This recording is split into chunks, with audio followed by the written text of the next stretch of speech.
What's happening, ladies and gentlemen? Welcome back to the 182 News Podcast. This is your host, Poppin' Curbs, and it's album release day. I cannot believe I'm saying that on my shitty little podcast. Here we are, 4 years after I started thinking we'd be talking about new Blink all the time and new albums and new tours, and it took several years, a shitty pandemic, just crazy times. And today is the day I have dreamt of forever. I am so stoked. We've got a brand new Blink-182 album, One More Time, long time coming, and I'm just so excited to dive into this with all of you. I mean, honestly, it's like a kid on Christmas. I'm just so stoked. I'm so happy for us. I'm so happy for the band, and I want to encourage you all to just really cherish these moments. You know, I've talked about this in the past where with Blink particularly, we don't always know when the next one's coming, if the next one's coming. So really just take this in and just really enjoy it.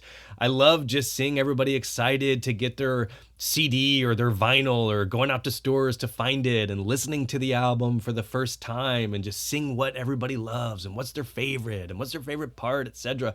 It's just really cool. And it's just a really exciting time. And it's something that there's no other band that I get this excited for. So to me, it's just so rad and so rare. And I really, really hope you all cherish this as much as I do. And I think for the most part, I'm seeing just unanimous love and appreciation of this album. Before I get into it, and I will preface this by saying I have listened to this album in full once, and I wanted to jot down my notes and talk to you all directly about what my initial thoughts were on it. It's funny. It's almost like a burden in some sense where I like just listening to the album, but I also want to be authentic. And I know a lot of you, ask me about new podcasts or for some reason enjoy listening to my opinion about it. And so I also want to do my civil duty and have notes and be authentic and write down my true feelings about the songs for the podcast. And we haven't had a new Blink album really since I've launched this thing. So it's something where I wanted to listen to the album and I'm like, should I listen to it once without taking any notes and just vibe, or do I need to jot down notes for the podcast? And ultimately I'm like, I need to jot down my initial thoughts because I might forget them, to be honest. But I want to hit on just my initial impressions, which I will get to. I think before that, I want to touch base on a couple things. We've got a new sticker strat toy from To the Stars. I'll hit on that quickly. And then I want to hit on the Zane Lowe interview. So just to back up just a tad, where we left off on the last podcast, I believe we hit on One More Time had just dropped. I think I got that out the day it dropped. And I was very emotional. And in hindsight, it's kind of funny to think like, gosh, I think I cried on the podcast. Although that wasn't the first time I've cried on the pod. I think I had cried twice prior. I know I cried with Darren Doan. That was a great conversation. And I believe his answer on what he would keep if his house was on fire really just hit me hard. Talking about a picture of his dad and his son, 3 generations there in one photo. So it doesn't take too much to move me emotionally. I've mentioned before, I cry at weddings. I will go to a stranger's wedding and just sit there and cry.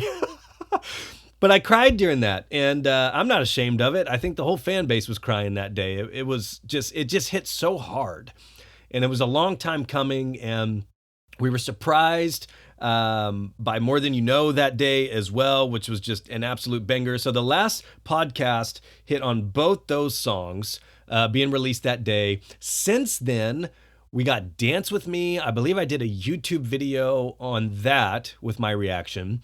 And I'm still trying to balance where you all want to see or hear me yet. I'm still trying to figure that out. And right now, I've kind of got a foot on each side. I do a little bit of YouTube and I do some pods, which I think that's a decent balance. But if for some reason you feel heavily that one of those is better or something, let me know. But honestly, I just try to do like what feels right and when it makes sense and what works best with my schedule, to be honest. So the videos take a little bit more out of me.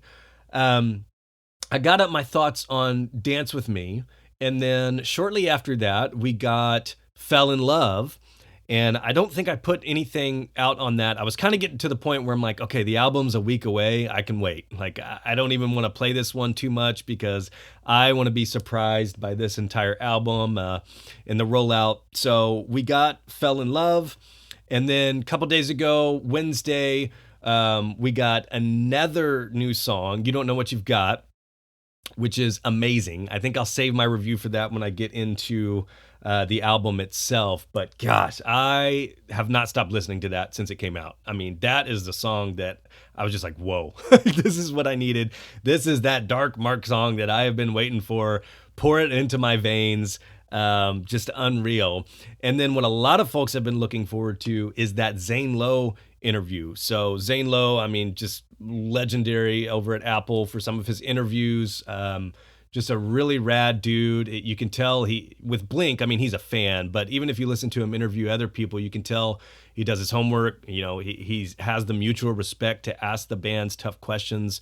So it's a really cool dynamic there. And that released on Wednesday as well. And that's one that I could not wait to listen to. It was long. It had been teased a couple times. So I want to hit on that a little bit because I did take some notes on that. And I thought it was really, really good. But to start, let me just mention briefly, because this podcast tends to talk about Tom's sticker strat quite a bit, I just want to mention that To the Stars has shipped that mini sticker strat replica guitar. So for those of you who follow the page, you've already seen pictures of it. I opened it up live on Instagram. I did a video on YouTube talking about it. But the sticker strat is very, very important to myself, as well as some others that in what I refer to as the sticker strat crew. We did a ton of research. Long story short, we ended up getting Tom's restickered, his original one restickered, recreated, and it's been on display on Blink's tour that just wrapped up at the VIP Museum. So really rad. And To the Stars started releasing a couple years ago these little mini replicas. They're made by a company called Axe Heaven. And they're super sick. And every time they release one, I just beg for the sticker strat one for obvious reasons. And a couple months ago, lo and behold, they released it. So it went up for pre-order. It just shipped. I got it in hand. I've posted some pictures of it. So I have to mention that on the podcast. And I think at this point, I can stop talking about the sticker strat for some time. But it's a really cool memento to have in hand for me. And they did a great job with it. Like even some of the stickers that kind of have some really gnarly details, like strung out, the T just barely being into the pick guard, and 10-foot pole, that slight little cut right there. They nailed it. So it's really cool. I think as of this conversation starting, it was still available for $50. So check that out if you haven't. Highly recommend it. It's really sick. So had to mention that in the pod, and now I will shut up about the sticker strat until something else rad comes up about it. Let's switch gears to the Zane Lowe interview real quick, and then I'm going to get into the album stuff, which I know you're all excited for, as am I. So the Zane Lowe interview, it's interesting in that with this tour, with this rollout, Blink really hasn't done any interviews, like no media.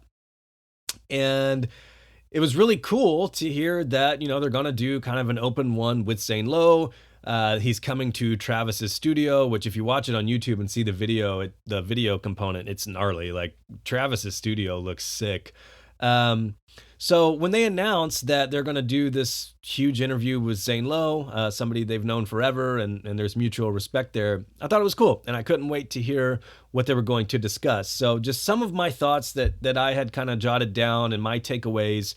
I thought it was really cool how they just started the interview just standing there in Travis's studio at the ping pong table.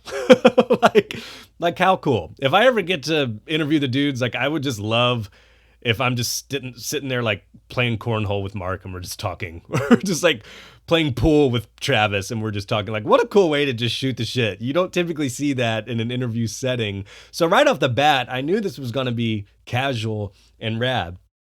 One of the things that Zane said, and he had clearly listened to the album prior, he said it sounds like friendship. And that's something that I think will tie in when I get into the album is it just sounds like they're in such a great place and everything is just so cohesive. And we haven't really been able to say that for a long time, you know, with Tom. Um, so I thought that was cool. I thought that was a beautiful way for Zane to put that. They talked about the accidents and, why does it take an accident for Blink to get back together, whether it's Travis's plane crash or Mark going through cancer. They've hit on that thematically in the One More Time song. Um, and I thought it was interesting to hear Tom say, when you get the news of that, like nothing matters. Like nothing matters at all when you hear that your friend, your brother, your family member is sick or, has been in a horrific accident or something like that.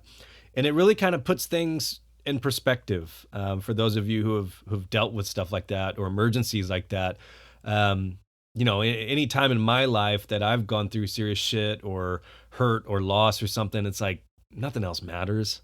I'm not wondering what's on Netflix. I'm not wondering, who's on Instagram Live or, posting a new story or some shit. Nothing matters. It's amazing how when stuff like that happens, how small kind of your world and your brain just shrinks. There's no outside influence. It's really kind of fascinating.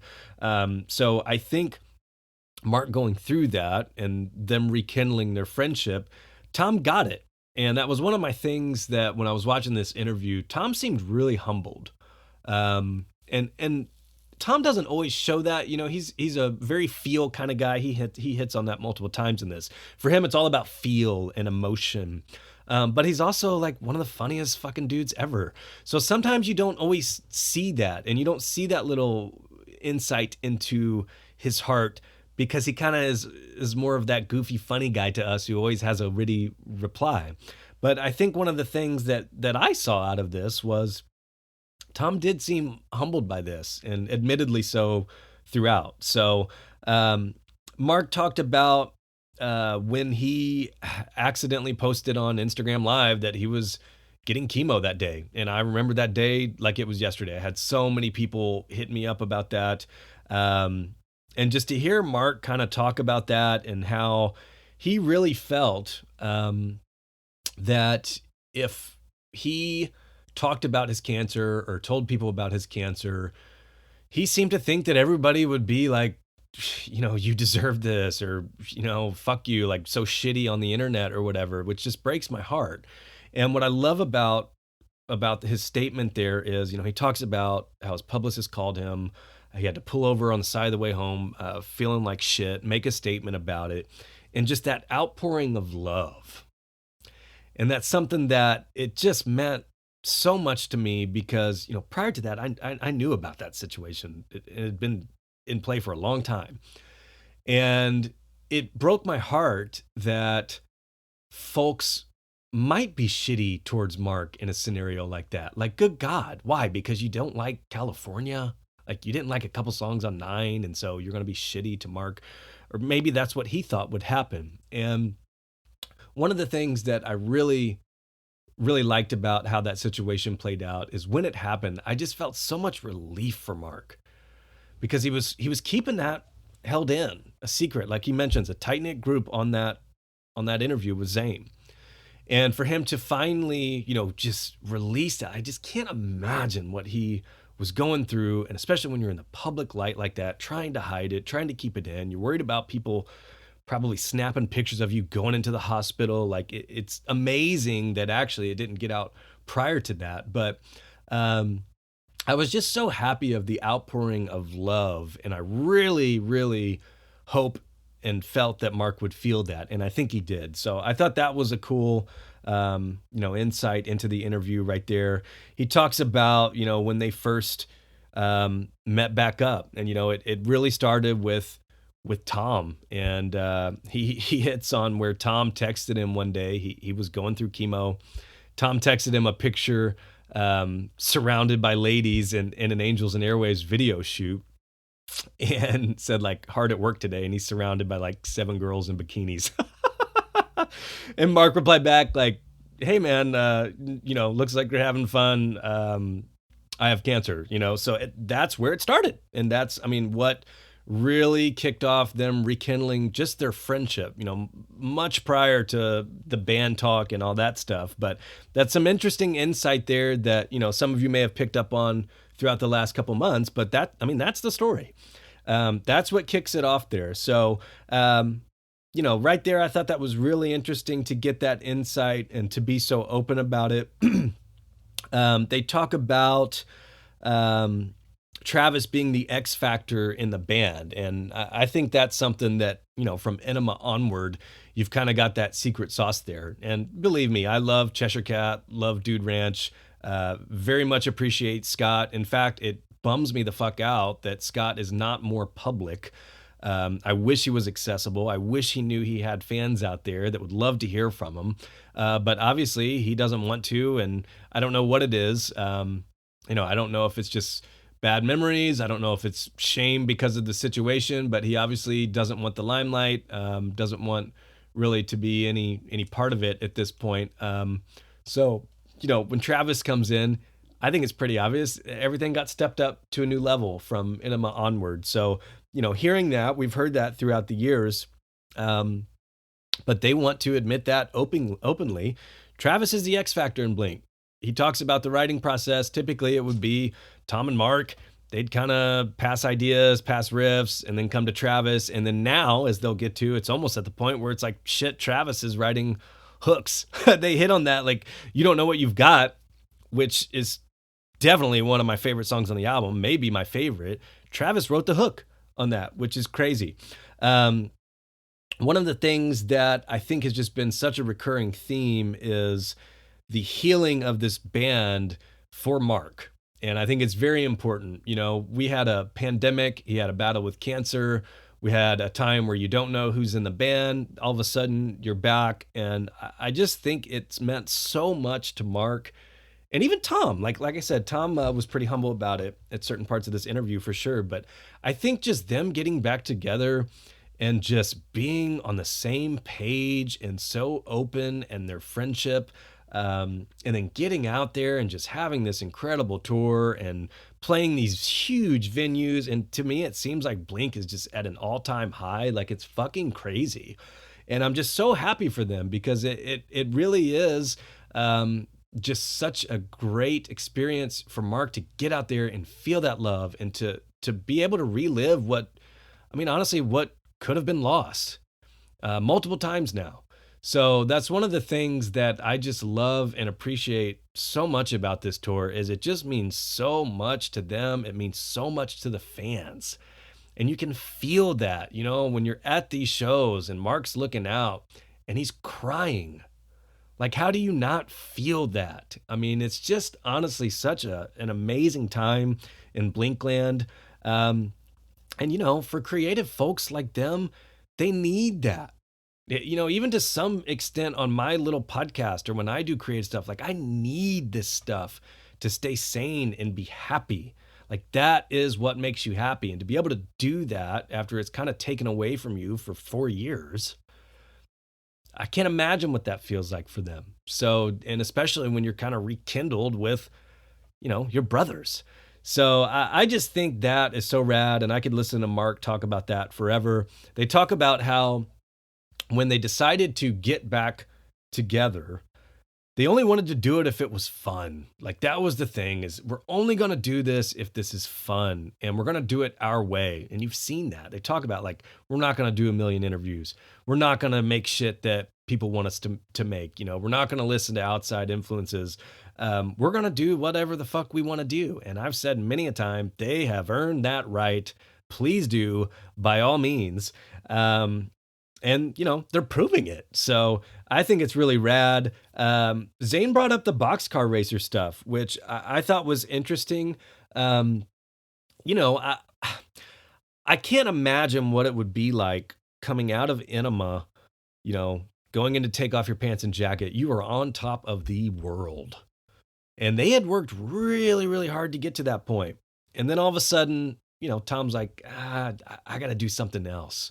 And I remember when I had Rick DeVoe on, we talked about this a little bit, and it's like, bands do this. Like, this isn't new. Like, side bands happen. People get, you don't want to say bored, but they just feel like they need to explore other boundaries and avenues. And I've said, I cannot imagine how pissed I would be if I was Mark. And it's like, you're on top of the world. You finally made it. You worked so hard. You've delivered back to back incredible albums. And then two of the three go and make a little side band. And it's like, what the fuck? Like, I would totally be like, what the fuck? And for years, we didn't really get a ton of insight about it. It was always kind of awkward when an interviewer would bring it up. But Zane, again, that mutual respect, brought it up clear as day. And then I think with them all being friends now and able to talk about it, to me, that just shows so much about where they are as friends together. And it really, Tom's answer about it is he said he almost felt like he needed to prove to himself that he could do it without the other dudes or do it on his own. And he's talked about, he doesn't necessarily want to be in that pop punk sound. I'm sure there was pressure there where it's like, look, you guys are the pop punk kings. Make 2.5-minute pop punk songs that kids are going to love. And at that point, when you've already made more money than you could ever imagine, you're on top of the world, you don't need anything. As Tom mentioned, they're starting families. So now they're not necessarily just doing this for each other.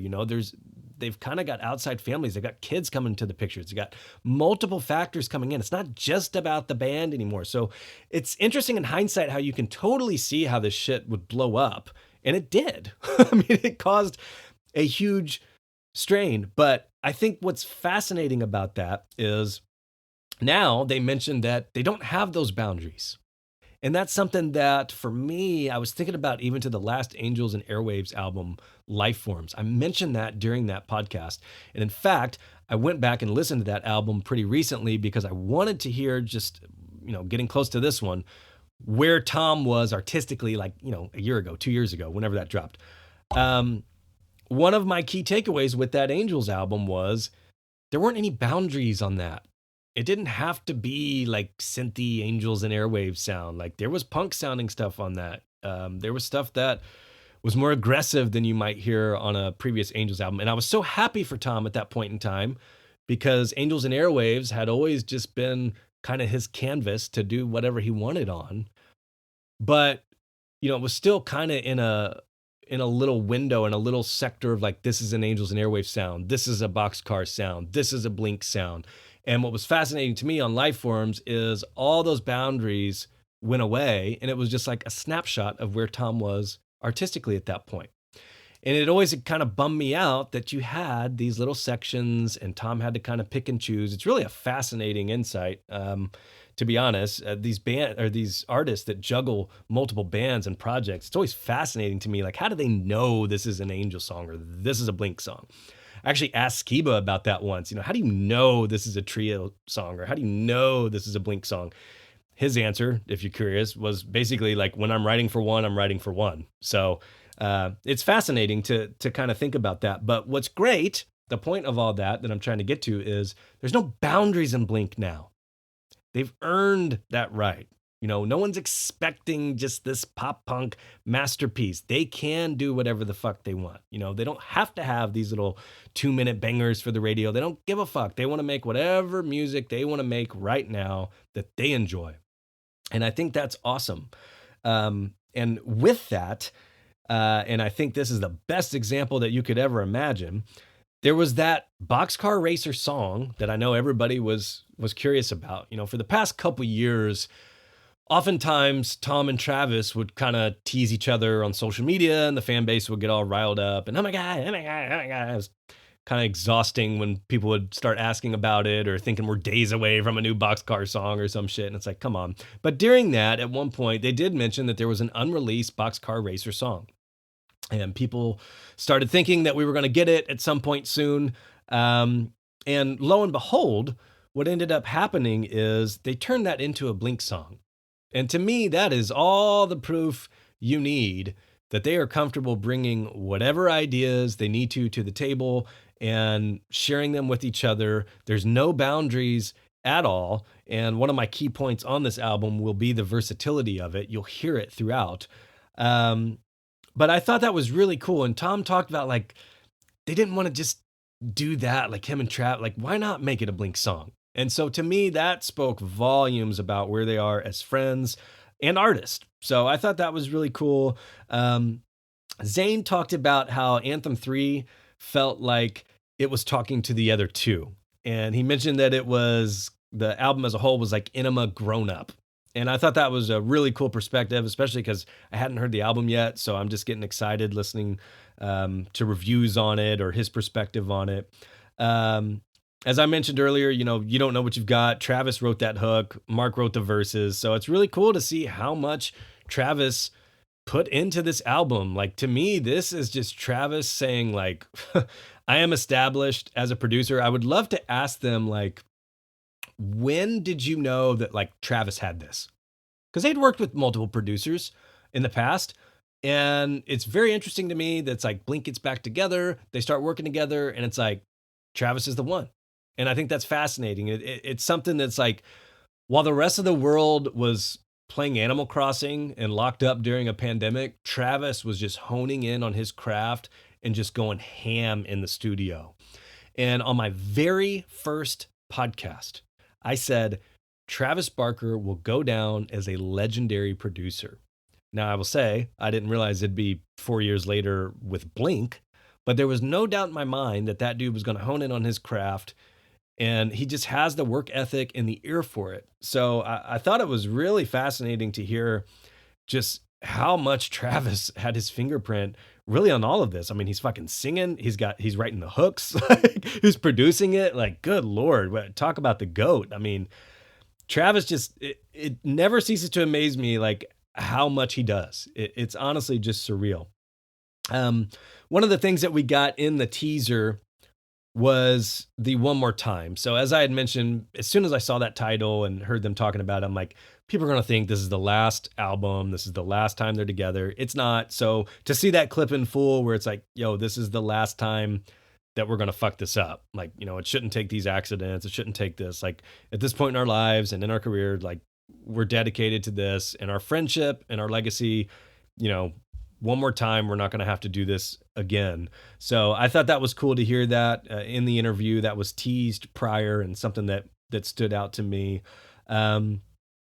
They talked about that last breakup, and it was interesting in that, Mark said at the time, like, it was kind of a weird time, and Mark needed stability. And he even said they were like, fuck Tom. Like, if Tom doesn't have time or doesn't want to do this, we're going to go on without him. Like, it is what it is.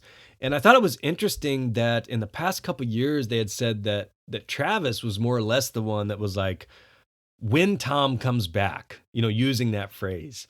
And Mark had said that he had told people, like, I don't know if I'll ever share a stage with Tom again. Like, I don't know. Who knows?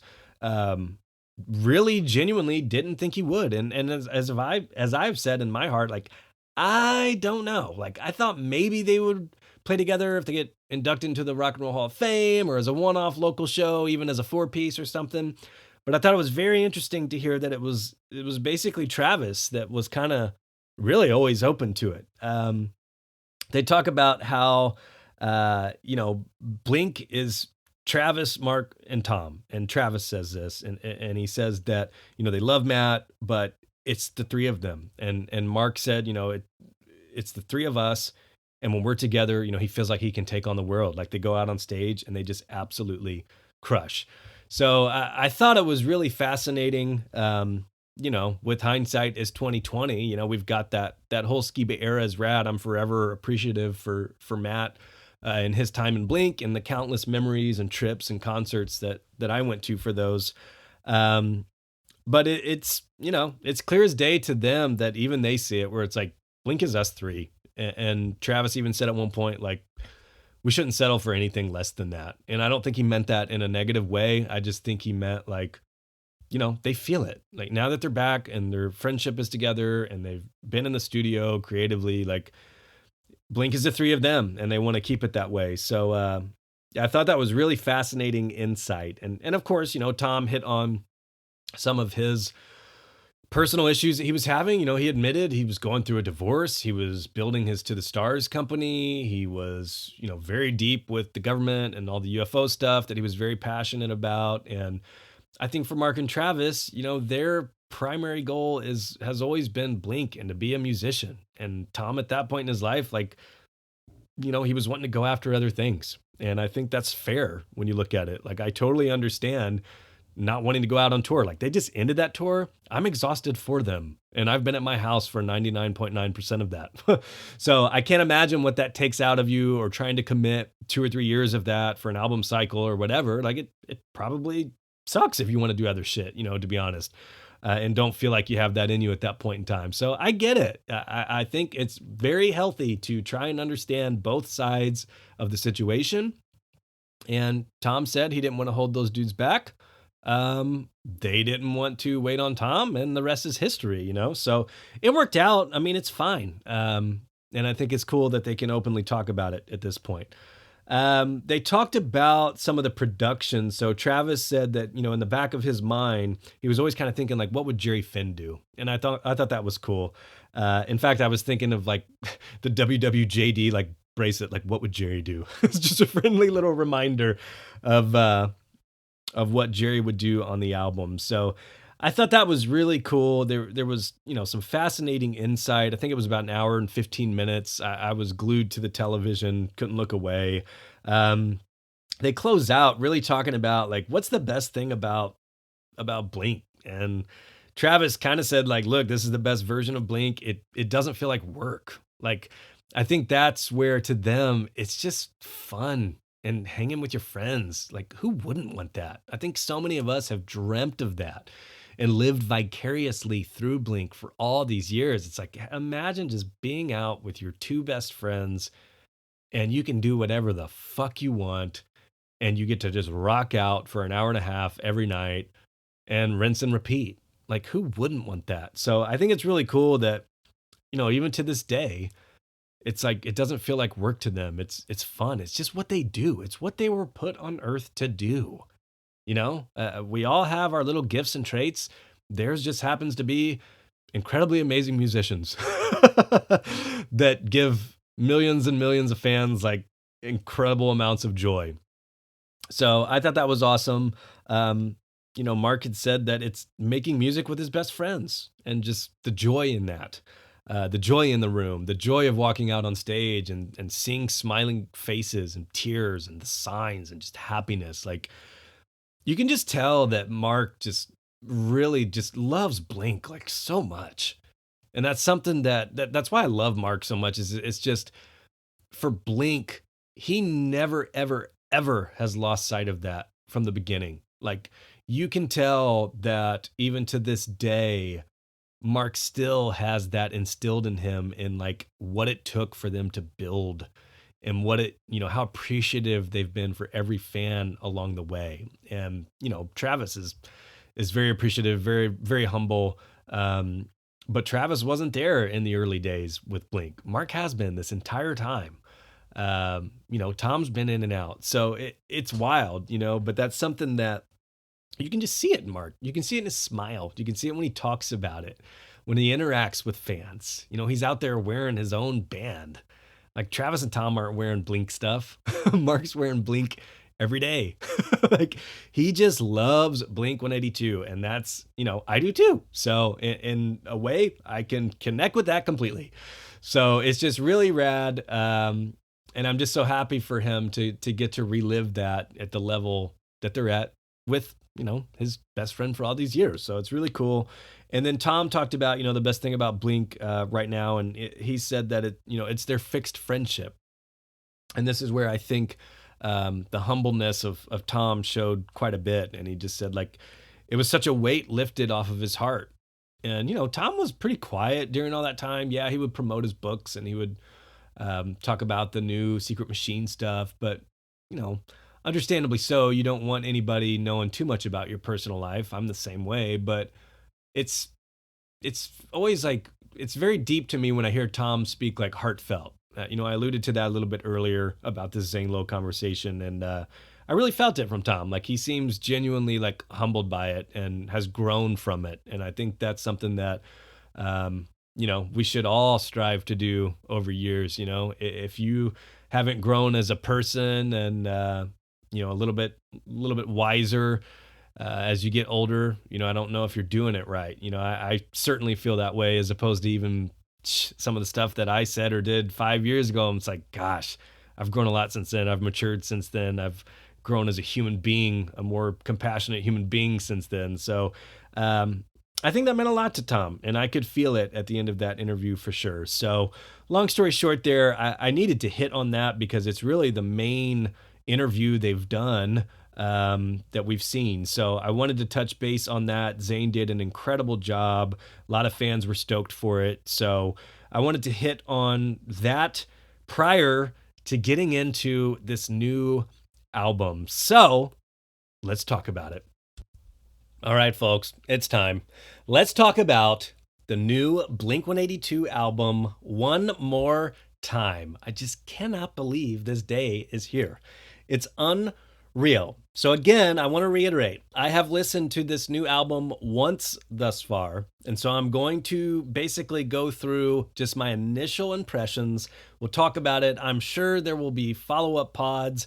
I'm down to talk with random people about this. I might end up pulling some folks onto the podcast just to have, some roundtable discussions or whatever. I'll be very curious to hear, like 2 weeks down the road or a month down the road, like which songs I am still just listening to over and over, what has rose to the top, has anything kind of dropped. It's fascinating. I love this shit. And I'm so excited to just share this all with you on the podcast for the first time. So let's get into it. As the album kicks off, we're going with Anthem 3. Y'all know me, Toy Page forever. Anthem Part 2 or Anthem 2, one of my favorite songs of all time.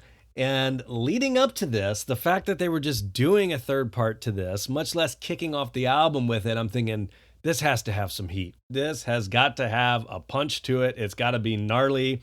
I could not wait to hear this. Honestly, out of all the songs, all the tracks on the track list, this is the one that I'm like, cannot wait for this day. I'm going straight to this one, and I didn't have to wait too long because it kicks off the album. Straight away, my notes, I'm just like, that intro. Jesus Christ, that intro, and then Travis kicks in with the drums, the little punk rock drum thing that I'm not a drummer. I don't even know how to explain it, but you know it when you hear it. When he just kind of does that little like super fast kick getting in, I'm like, oh my God. And I just have a little note here that just says, I'm smiling. I'm just absolutely smiling from ear to ear. We get Punk Tom. We get Raspy Tom, and that's something that's just been so rad about these new songs is you don't know what Tom's gonna bring. Is this Angels and Airwaves Tom? Is this super nasally Tom from back in the day? And we're getting that punk rock Raspy Tom voice, which is gnarly. I love in the second verse how it switches to those palm mutes. Like, this is one that I just cannot wait to get off this podcast and listen to it 30 times. When they get into this time, I have goosebumps. Like literally goosebumps, legs on and arms. I tried to take a picture of it. I didn't capture it in time, but I was just in awe. Mark's tone on the bridge for that bass is everything. I mean, it is unreal. And then right when you kind of think it's over, and I wasn't looking at the lyrics, I was closing my eyes, just trying to take it in. I'm thinking, okay, this song's about done. And that fucking outro kicks in, and it's like, whoa. I mean, right away, this song is like an all-timer Blink song to me. I just could not wait to get back to this one and listen to it over and over. So my takeaway there is it absolutely delivered. I'm not even going to get into comparing these to others. I haven't listened to them enough. I want to. Obviously, I will. We'll talk about that on follow-up pods. But right away, I'm like, yeah, this is everything I wanted and more. We get to Dance With Me. I haven't talked about Dance With Me on the podcast. I did a YouTube video on it with my reaction, but this is one that we get that gnarly little Tom hammer on at the beginning. And this is the one that was teased on the stall that really just sparked my interest at an all-time high. I'm like, oh my God. Ever since I heard that, I'm like, what song is that? When you hear Tom doing that little noodling, I just call it, up and down on the neck. We hear it, if you're an Angels and Airwaves fan, you hear it on Young London. We've heard it on Natives. And when you hear Tom do it, you know it's Tom and it's gnarly and you can't wait to hear what's coming next. When I heard that, I was just like, wow, this is catchy. Like, this is a catchy song. When you get to the chorus, I just envisioned like pubs breaking out into this when their favorite soccer team scores or something. Like, I was just thinking, this is big. Like, I can hear a stadium busting out into this. I can hear just random people knowing this hook immediately. And we've seen that. So since then, what's rad is they did a live debut of this in Italy, which was the day after it dropped.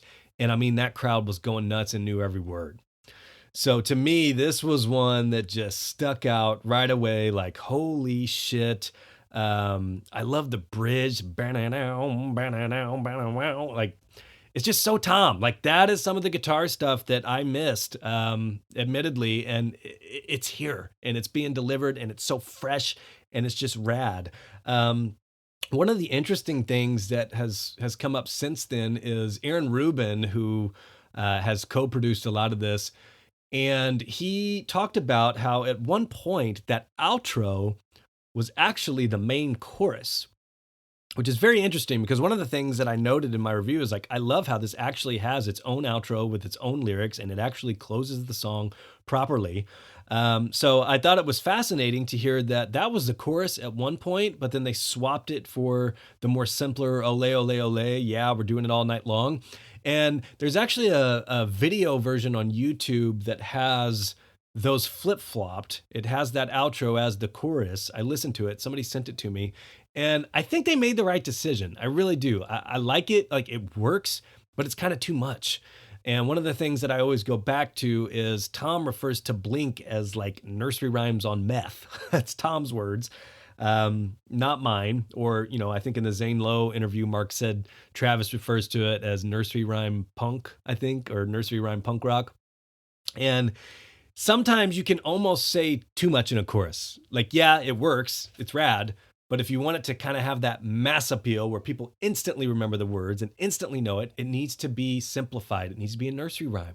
There's little parts that, as a nursery rhyme, as a little kid, like you're not going to be spitting out these verses left and right. It needs to be simple. And I think it actually does work better as it is. So I was happy they went with it as they did. And to me, like, this song is just huge. Like, this is one that I have not been able to stop listening to since it dropped. Just so fresh, honestly. Like, that, it's just mind-boggling to me how fresh this stuff sounds. And I'll hit on it probably several more times throughout this podcast, but it just sounds like Blink in 2023. And it sounds like a cohesive Blink in 2023. It's honestly just blowing me away. We get into Fell in Love. So Fell in Love dropped last week, and this was interesting in that it was the first one that I started seeing some backlash on, and like some really shitty backlash. And, prior to that, it had been nothing but like huge W's, like just honestly so much praise, like unanimous praise. I don't think I even saw anything negative about any of the previous releases. And when I got to this one, like, people were just kind of shitting on it, to be honest. And I'm like, whoa, I don't know about that. Like, let me check this out. Let me listen to it. And, right away, I think what strikes people as different and maybe just sparks that little bit of hatred in their soul is it does have a more like a pop production feel and pop sound for sure. But what I try to remind people is it's called pop punk. So as much as you want some punk, you're also going to have a little bit of pop in the other direction. It ebbs and flows. There's going to be two different sides to things. And Blink, typically they kind of ride that line right down the middle. So when they do go to one side heavily or another, I think it sticks out to some fans. And I think it, maybe catches some folks off guard. But, to me, I thought it's a fun song. Like, I think the verse and I think the chorus, they're very catchy. It has that nursery rhyme feel to it. It's fun. Like, yeah, it's not one that you listen to and want to go pick up a guitar and like learn it, but it's just a very modern, like, pop sound to it. And what I was trying to tell some people who were texting me about it is, to me, it reminds me of like the Sober of this album from California. Like, when I first heard Sober, I'm like, that's a lot more pop than I'm used to. I mean, I like Cheshire Cat and Dude Ranch and play guitar. Like, you want riffs and you want punk. A lot of us do. But you also have to realize that stuff like this that's more on the pop side, is crazy popular. And if it draws fans in or gets on the radio or gets caught in people's heads, like it's a win for Blink and it's a win for everybody. So to me, it reminded me of like the Sober, where at first it's like, yeah, that's not what I prefer as Blink, but it's still catchy. It's fun. And then in hindsight, it also reminded me of like, I Really Wish I Hated You, where, yeah, you don't have like a gnarly guitar or like gnarly bass tone and all this stuff going on. And at first, like, I Really Wish I Hated You caught me off guard. I'm like, gosh, yeah, this is pretty heavily on that pop side, more than I typically tend to lean. However, in hindsight, like I love I Really Wish I Hated You. Like I think that is so catchy. So to me, I think it's one that it's fun, and I think it's just kind of that feel good song, and I think it's versatile. One of the things that just blows me away is how versatile and different all of these songs have been, that have been released, from Edging to One More Time to this. They're all so different. Nothing sounds like this in Blink's past, which I think is one of the best compliments you can give a band. It's like they are being progressive. And if they want to lean a little bit more pop on this one, like it's all good. We've got 17 tracks. They don't all sound like this. Like this album has so much for so many people. And we'll see that throughout that. It's a running theme to me. So I didn't see the need to get that shitty about it. I mean, honestly, like I've listened to it several times now. This is one that I tried to stop listening to so much prior to the release because I wanted some surprises. But to me, like, I think it sounds good. And I think if it had, I don't think the complaint is with the lyrics and the lyrical content and the verses and such. I think the complaint for people is more along the lines of the production and kind of the pop sounding production. Because honestly, if this song had like gnarly guitar and gnarly riffage and stuff going on, like the lyrics and the hooks and everything are great. And I saw people complaining about the lyrics, and it's like, do I have to remind people that, Blink, they've had huge songs where it's like, turn the lights off, carry me home. I fell in love with the girl at the rock show. From that to, I want to fuck a dog in the ass. Just about done with your butt, I'll let you know. It's like you've got to have some context here. They hit both sides of it, and that's the beauty of Blink, is you can have something like this, and then you can have stuff like we'll see later, which is like a damn near like a Blink hardcore song that we'll get into. So it's cool. Like I think it's fine. This is one that number 4 on the track list is Terrified, and this is one that, along with some lore here, has been a little fascinating for me to listen to. So as I noted in the Zane Lowe interview, and as I probably have mentioned on the pod before, like there was an unreleased Boxcar Racer song out there. And for some reason, a lot of folks tended to think that we were going to get it the last 2 years. At some point, we never got it. And then lo and behold, this is actually that BCR song. And they talk about how they wanted it to become a Blink song, and it did.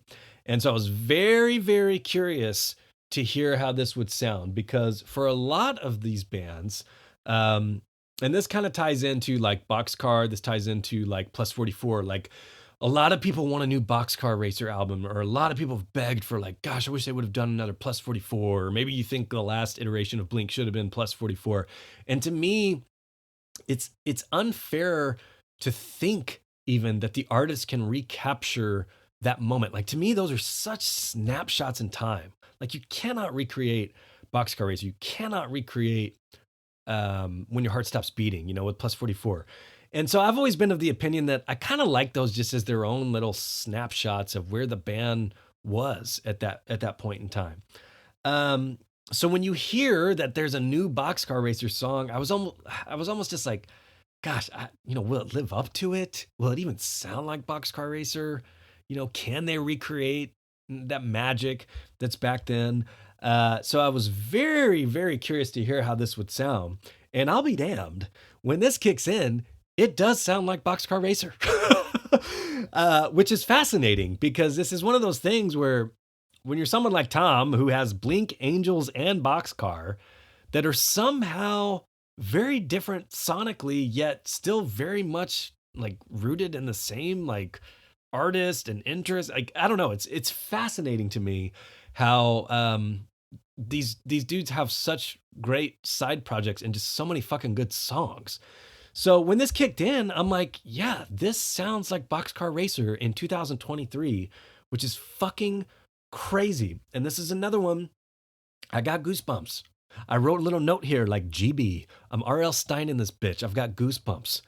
So I was shocked by this. I just really was shocked that they were able to recapture like an angsty Boxcar Racer sound, yet it's Blink. It's on the new Blink album. I think that just speaks volumes to where they are as friends and at this point as a band. Travis's snare rolls on this are just everything. Like I just love how it sounds. And Boxcar really, that album is really where Travis to me just started shining like so much with just drum like riffage. Just such memorable drum parts. And then you get into Untitled after that. And that's where he, like, Travis just becomes a god when it comes to the drumming patterns and the rhythms and just what he brings to it. And I just have like a note where I'm like, it feels like modern BCR, which I'm just so stoked they were able to capture. And I was just shocked by it. The bridge has that industrial feeling to it.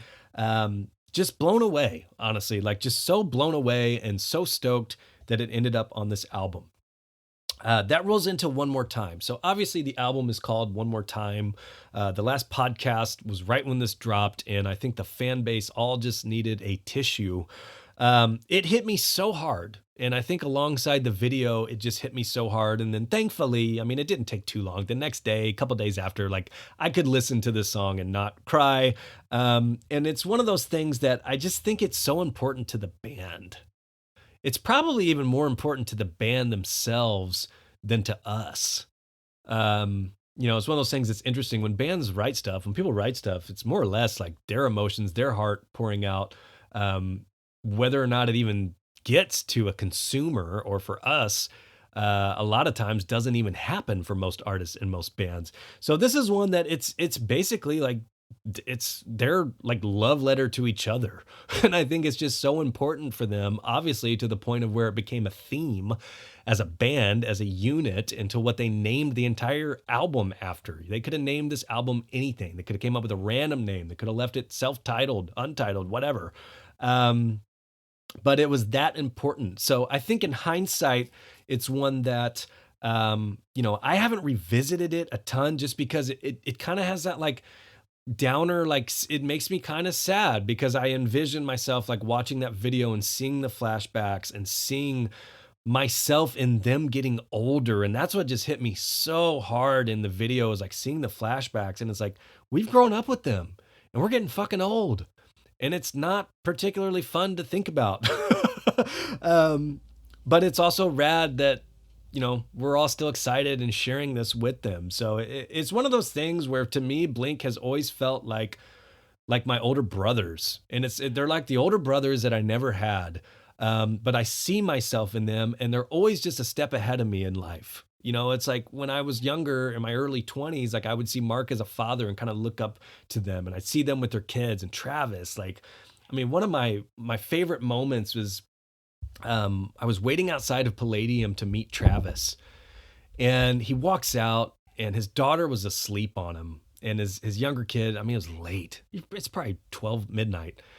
And I was thinking, gosh, he's just going to put his kids up and leave. Like he really is. And instead, he made sure that the kids were taken care of, packed up in the car, still asleep, walked over and shot the shit with us fans for a few minutes and then went back to his kids. And I remember just thinking like, man, that's awesome. Like if I ever have kids, which I now have, like I want to be that way, like that's what's important. So it's something that I've always just looked up to these dudes in that way.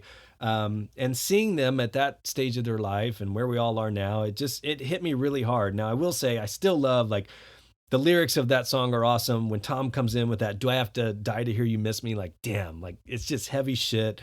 As I listen to this over and over and over though, there's still just an ounce of me that just wishes they would go hard at the very end. They definitely didn't have to. Like the song serves its purpose. It is fine. Amazing song.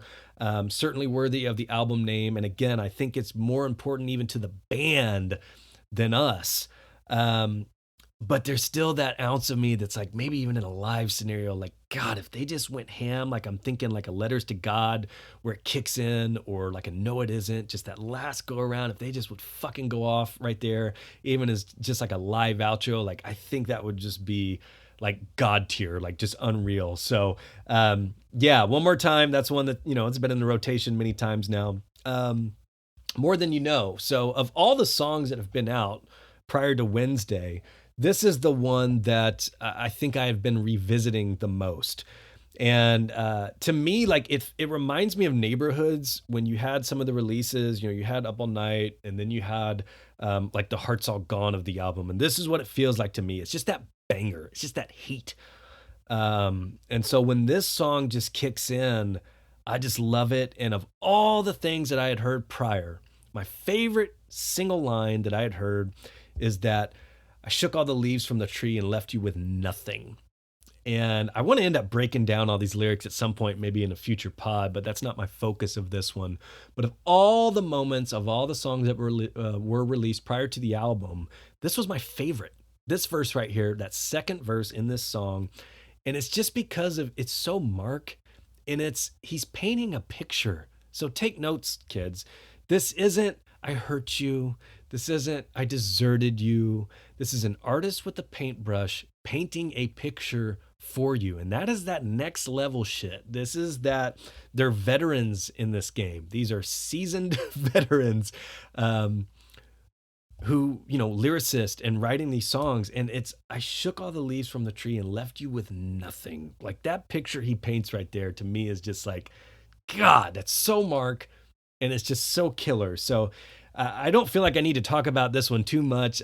Definitely one of the highlights of the album still for me. Definitely, probably top 4 or 5 for me for sure.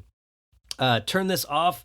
My note on that is like, to me, it hits you like a quick, like no effects, like just quick banger.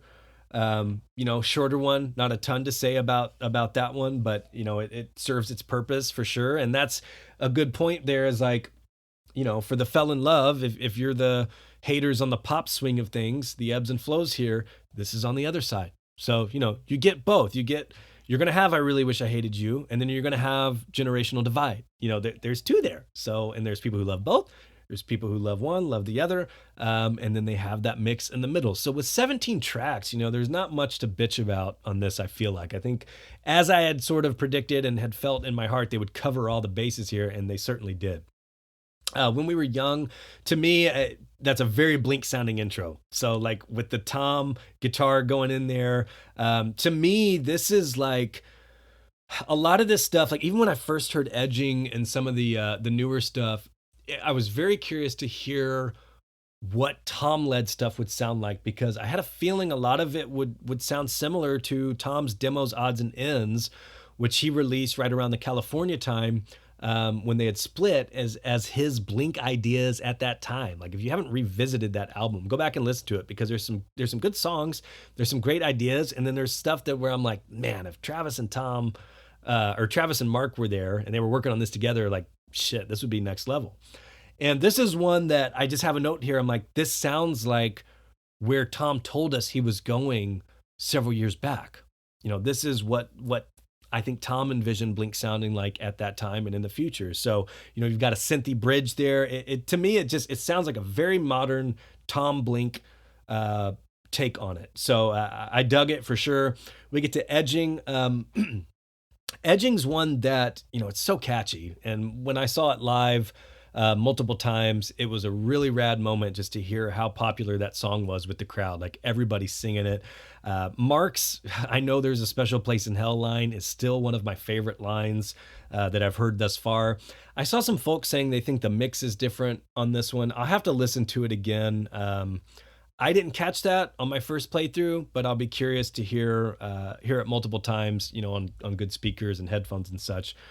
Okay, the last like official new song we got or whatever, You Don't Know What You Got, that came out on Wednesday. This blew me away. Like honestly, just blew me away. This was the song that I had just been waiting for, like that dark Mark, like somber song. And I have been listening to this on repeat since it dropped. Literally like cannot turn it off. That Travis drum intro, like I just love how he just kind of starts out with like just a little drum riff. Like it's just that little like clicking sounds that he's doing. It reminds me of like Secret Crowds, my favorite Angels songs, where you get that song where you get that little drum clicking intro. Um, Pin the Grenade is kind of similar in that it starts off with a Travis riff. Essentially, it's replacing a gnarly guitar riff with just a drum intro that Travis is just so amazing that he can pull off. It's fascinating, when you think about other bands and drummers, you don't necessarily think of like their drum patterns or riffs. Like a lot of drummers are just kind of there in the background and they serve the song and produce their beat or whatever. But it's fascinating to me. Travis is one that, his drum riffs and fills and such are damn near even more memorable than a lot of the guitar work sometimes. So I thought that was just a sick way to kick this song off. You get kind of that slower, dark Mark riff. Like to me, that sounds like something Mark wrote on his guitar, just strumming, kind of picking back and forth. I saw some folks saying that it was kind of similar to like a Bored to Death. No, I mean, vaguely like that picking pattern, not as close as like to what we had seen in the past on some of the California Deluxe stuff. One of my buddies was like, I get California vibes from this. I didn't necessarily get California vibes, but I was trying to figure out what he was talking about, and I think it was San Diego. Like I went and listened, as I've listened to this so many times now, I'm like, I can kind of hear a hint of San Diego, which I love that song, so that's cool. But to me, it's not similar enough that it like hinders the song in any capacity at all. Like I fucking love this song. I love that line about being stuck in life's waiting room. So lyrically, I think this is part of what just I love about this song, even though it crushes me, but it's about Mark's cancer fight, like for sure. And I think that's just, again, a Mark Hoppus way of putting it. It's so simple. I'm stuck in life's waiting room, but no one's ever said that. No one's ever, put it that way. And that's just one of those moments. I need to come up with like a term for that, a Hoppus or something, where it just paints such a great picture. The chorus on this, which actually Travis said in the Zane Lowe interview, he came up with the hook. It's anthemic. You just want to like raise your hand and just like scream when it kicks in, like, you don't know what. It's just awesome. The second verse there, when he's talking about like the poisonous skin and then like, kissing his wife one last time, and he's like, it wouldn't help anyway. I'm like, man, that's some dark shit. That is some dark poetic shit, like no doubt about it. And it somehow it's depressing yet uplifting in such a beautiful way. And I just think it's such a great song. Killer bridge on it, like write my epilogue. Like, come on, like this is an amazing song. I love this song. Blink Wave. So I believe this started out as like a synth wave idea and was titled that. Maybe they changed it at some point, but this is one that it's got the synth intro, and I've got a note where I'm like, this is groovy. Like this is uncharted territory, and it's no surprise. Most of as far as like Blink's influences and such, like, they're a little bit older than us. They've got some 80s in them for sure. They've got the Cure vibes, Joy Division, like etc. Not stuff that are my heroes by any means, but I think it's really rad when you get something like this and you can see that they're influenced by certain eras and decades and bands. And to me, what's most important about this is there's no other Blink that sounds like this. Nothing like it. And honestly, on most of these songs, I feel that way, which again, I think is the ultimate compliment. So I think it's fascinating in that it sounds almost like 80s punk, yet progressive. So it's such a cool little line that they've blurred where it's like, it somehow feels 80s groovy synthy-ish, but 2023-ish and still Blinkish. So I don't know. I need to revisit this one. I just thought it was fucking cool. And my takeaway was like, wow, I've never heard anything like this, and it's fucking groovy.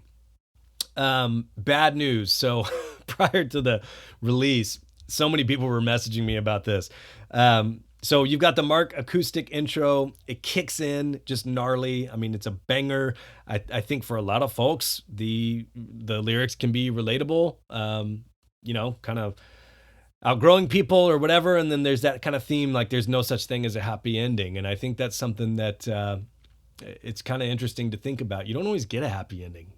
For some reason, you think everything's going to be roses and daisies, and it's not always that way. So that's one of the lines that stuck out to me. Like, there's no such thing as a happy ending. And as depressing as that kind of sounds, it's very accurate. So I'm stoked to revisit this one. Hurt and interlude. So I knew we were going to probably get at least a couple short songs, probably an interlude. This is one where I love the kind of tribal beat that's going on there that Travis is doing.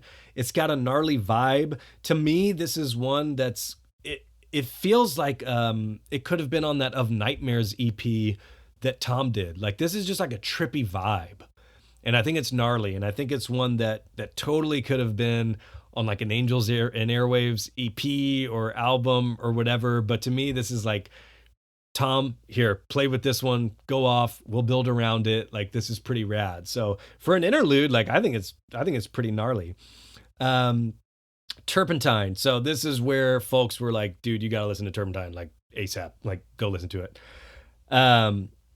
Getting with that clap intro and then just Tom yelling right there. I'm like, oh my, like, I was not expecting that. This is where I got another GB goosebumps. Like, wow, unreal. The bass on the verses is gnarly. Like, I love what's going on there. I can't wait to watch like some covers and see what's some playthroughs on this to like see what Mark is actually doing on that. And then what's so fascinating about it is it instantly like switches gears and then kind of goes from a Tom song straight into like a Mark song, which is really cool. And again, it's uncharted territory in that I can't pick out a song from Blink's discography that sounds like this or that does it like this. And it's so fresh. And I love when they're talking about like, what if I'm not like the others? A broken man, a Frankenstein. Like, that's such a gnarly visual. Again, painting a picture for you as an artist. So yeah, I cannot wait to listen to that one a ton. That was a standout for me, no doubt. Fuckface. So again, when you're talking about different sides of the coin here, if you don't like Fell in Love and you want that gnarly punk, here you go.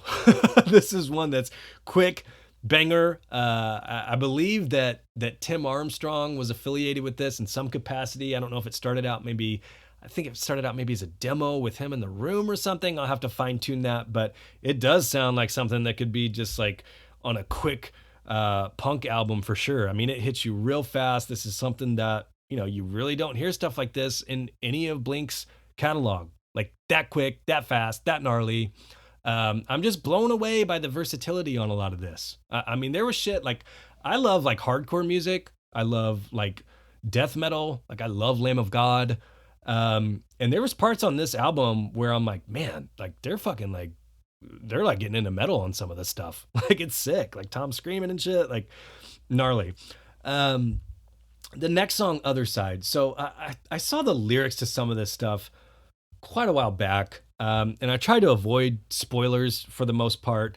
But as I kind of looked at some of the stuff, I'm like, man, this is one that I was really worried about listening to. Like, I thought I would just fucking like break down and cry like hell. I really did.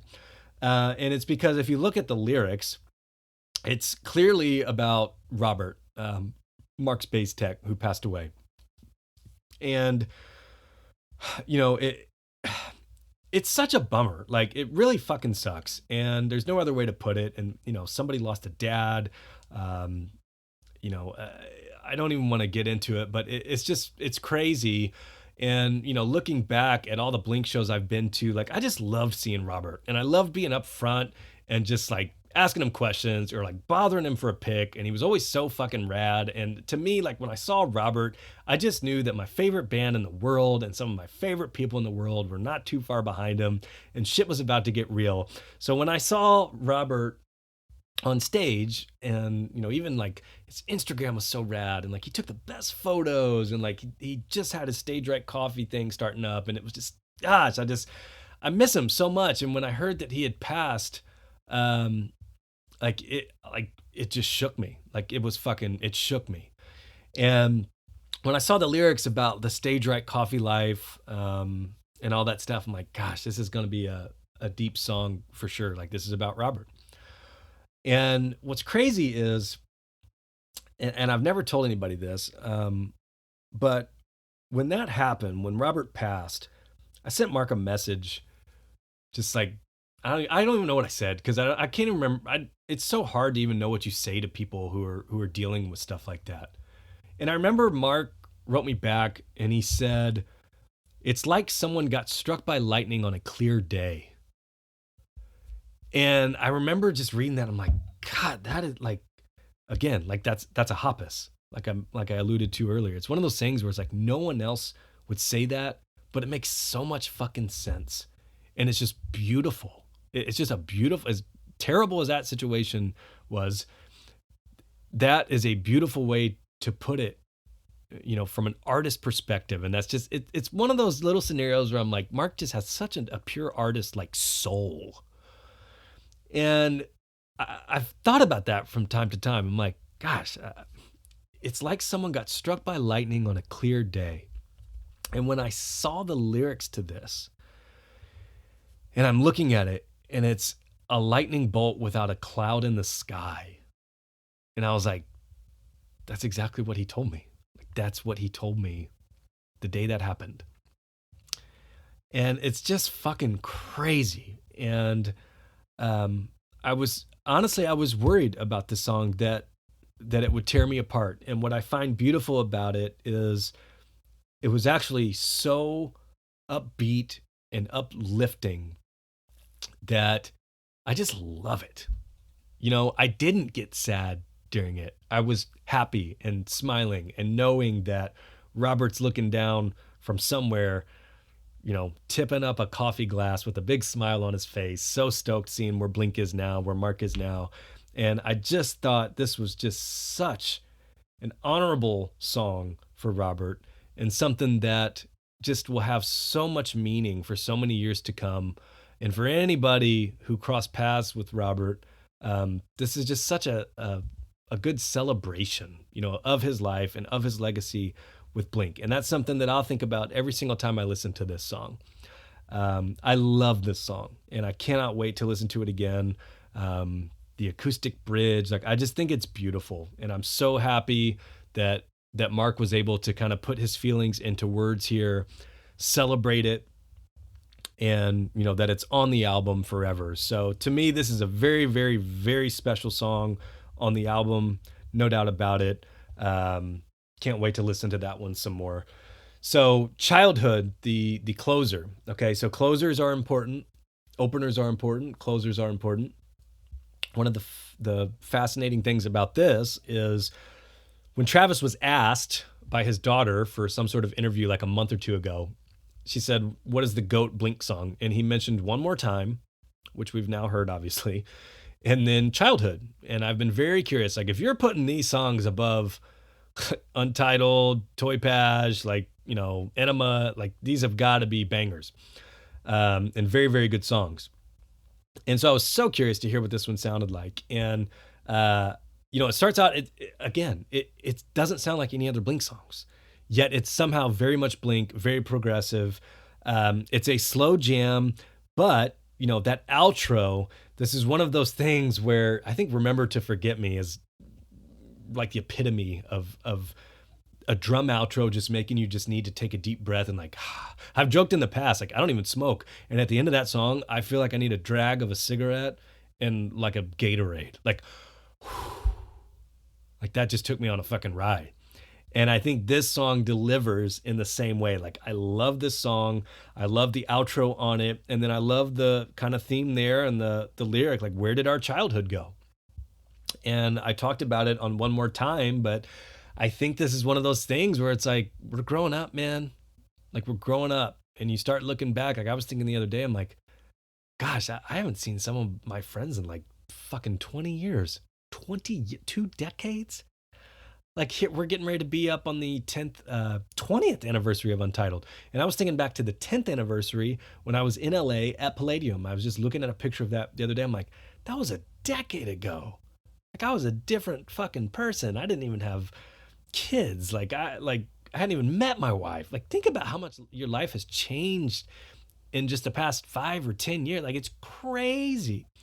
Um, and it's sad, when you start to think about that and really think about that and look like through a different lens, different stages of life. And a lot of us are starting to get to where it's like, our parents are getting older, and we'll start going through that stage of life where like you're helping your parents more. And that, even myself, like I'm just now at the point where I'm like, I've actually thought about like mortality, and like I feel like I'm aging, like I've aged a ton in the past like 2 or 3 years. I'm like, I feel like my body's falling apart.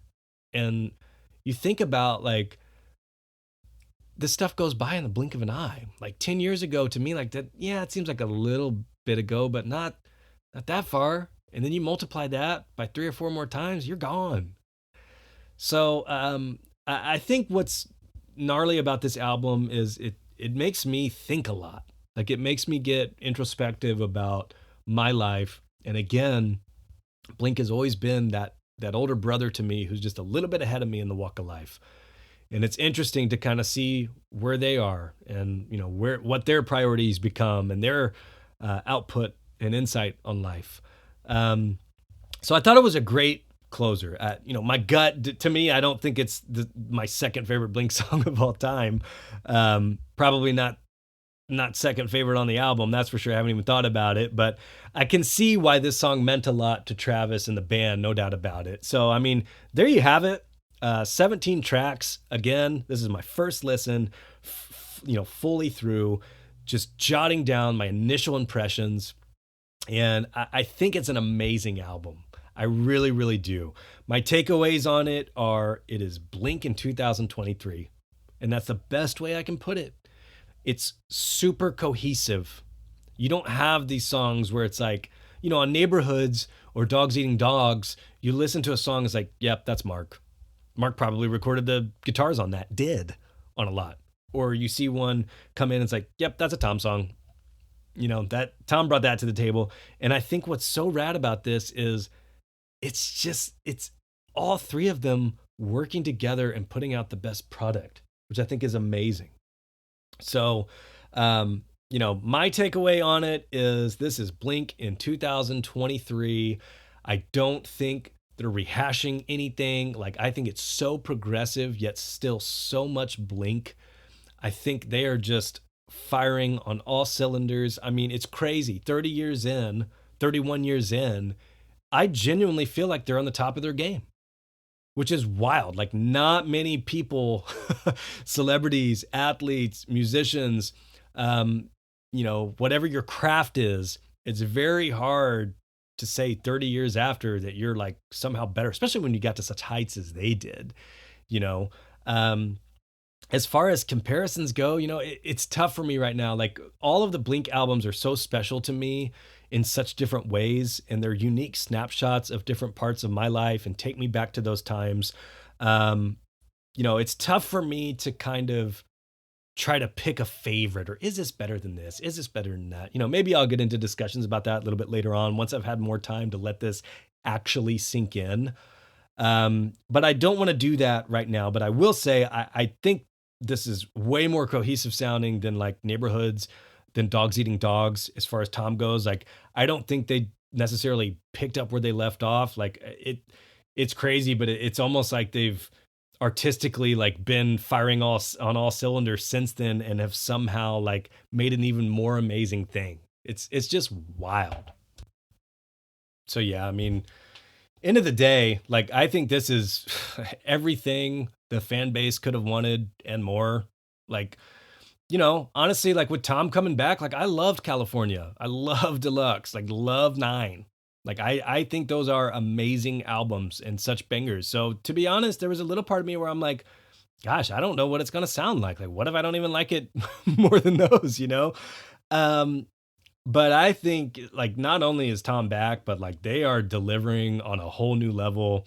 I think it's so gnarly. And I think it's just one that, I mean, I think this will stand the test of time. Like, I think this will be a fan favorite album for sure. I mean, even just outside of the emotions of the past couple years and Mark's cancer battle, I just think this album means so much And with all of us, especially my listeners who are just this invested in Blink, um, I don't see how we could be any happier.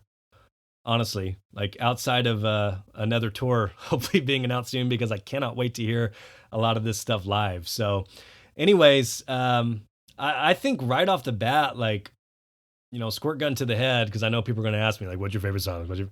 I think You Don't Know What You've Got might be my favorite song on the album thus far. More Than You Know, probably number two. I think like Turpentine or Other Side, Anthem 3. Like, God, there's so many good ones. I mean, it's going to be tough. We will talk about this quite a bit in future pods. Like I said, I can't wait to actually dive into these lyrics, bring some friends on, hopefully chat about it. So you'll hear more from me on this album. And for now, I just need to get off this pod and listen to it all day. So as always, I appreciate you hanging out with me. Share the pod. Let me know what you think about it. Let me know what your favorite song's on. It's an exciting day in Blinkland. Like, honestly, straight up, cherish it so much. Because to me, like, this is just, it's to me, like, Blink is just like happiness. It really is. It's when I think of Blink and get in the zone and talk about this stuff or listen to the music, like, it's probably escapism in some capacity, but it's just, it's a good time. And I think that's what Blink means to the band as well. It's, at a show, it's like it's their party. Come have fun. If you don't like it, whatever, leave. It doesn't matter. So I just love that everybody is so just excited for Blink today, and just enjoying this so much because the past few years. Somebody called me a Blink enthusiast the other day, which I was kind of laughing about. I'm like, I need to update my LinkedIn profile. I'm a Blink enthusiast, but I am like, I love this band so fucking much. And, so much that I literally talk to myself for hours on a podcast about this band. And I have for years, in a time where, maybe not the whole world was up on it or didn't like the lineup or didn't like particular songs. So for me, it's very fulfilling, not only just to know that the band's in a good place and happy, but to share that with all of you during this time and during this era. So cherish it. And I'm sure we'll talk very soon. Spin it nonstop. Pause for an hour and 22 minutes to listen to this shitty podcast. And we'll talk again pretty soon. All right. Peace.